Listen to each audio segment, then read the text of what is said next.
Howrah station লাগোয়া বাস স্ট্যান্ডে ভেঙে পড়ল ছাদের একাংশ। রবিবার দুপুর 1টা নাগাদ ঘটনাটি ঘটে। রবিবার ছুটির দিন থাকায় স্ট্যান্ডে যাত্রী কম থাকায় বড়সড় দুর্ঘটনা ঘটেনি। তবে অন্য কোনো কাজের দিনে যখন যাত্রীরা স্ট্যান্ডে থই থই করে তখন হলে কি ঘটতো তা ভাবতেই শিউরে উঠতেন যাত্রীরা। খবর পেয়ে ঘটনাস্থলে ছুটে যায় গোলাবাড়ি থানার পুলিশ। হাওড়া স্টেশন লাগোয়া বেসরকারি বাস স্ট্যান্ড থেকে প্রতিদিন অসংখ্য বাস যাতায়াত করে। এই বাসগুলি মূলত হাওড়ার মধ্যেই চলাচল করে। এখান থেকে বিভিন্ন রুটে বাস শহরে এবং গ্রামে যাতায়াত করে। হাওড়া স্টেশনের পাশে বেসরকারি বাস স্ট্যান্ড হওয়ায় এখানে যাত্রী ভিড় লেগে আছে। এই ঘটনায় প্রায় 2 ফুট গর্ত হয়ে যায়। ছাদের অনেকটা অংশ জুড়ে চাঙড় ভেঙে আতঙ্ক ছড়িয়ে পড়ে এলাকা জুড়ে।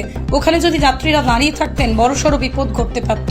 প্রশাসন থেকে মাঝে মাঝে লোকজন এলেও কোনো কাজের কাজ কিছুই হয়নি। মেনটেনেন্স হয়নি, আজ প্রায় 30 বছর ওপর হয়ে গেল। আমরা তো এখানে ডিউটি করছি 51-56 টাকা। কিন্তু এর আগেও একটা কন্ট্রাক্টর এখানে বসেছিল, তার মাথায় লাগলো। কতদিন আছে? মাঝখানেক আগে না, মাঝখানেক আগে সে এখানে হসপিটালে গিয়ে ঠিক করিয়ে তবে এ করবে। আচ্ছা, কোনো বাচ্চার গায়ে বা কোনো লোক এ যদি কারোর মাথায় পড়তো সে তো মরে যেত। আর এটা এরকম একটা কেস না হলে এটা কিছু হবে না। পুরো বিপজ্জনক পরিস্থিতি না? বুঝলেন, আপনি দাঁড়ান না 5 মিনিট, আপনার ভয় লাগবে।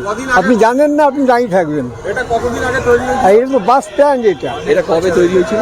হ্যাঁ, এটা কবে তৈরি হয়েছিল? ও প্রায় 30 বছর ওপর হয়ে গেল। আপনার থেকে একবার সারানো? একবারও সারানো হয়নি, কেউ দেখতেই আসে, কিচ্ছু হয়নি। এটা হাওড়া স্টেশনের পাশে এত ব্যস্ততা, এত লোক, এত বাস যাচ্ছে, যে কোনো মুহূর্তে তো বিপদ করতে পারে। কিচ্ছু হয়নি, এখানে কেউ কিছু বলেও না, রিপোর্টও করে না। আর রিপোর্ট করে দেখি, সব তো দেখছি। এই যে আপনি এসছেন, আপনি দেখছেন তো, আপনি যদি কিছু না বলেন তো কী হবে? ভেঙে দেওয়া উচিত তো। এটা ভেঙে দেওয়া উচিত, ভেঙে আবার নতুন করে করুক।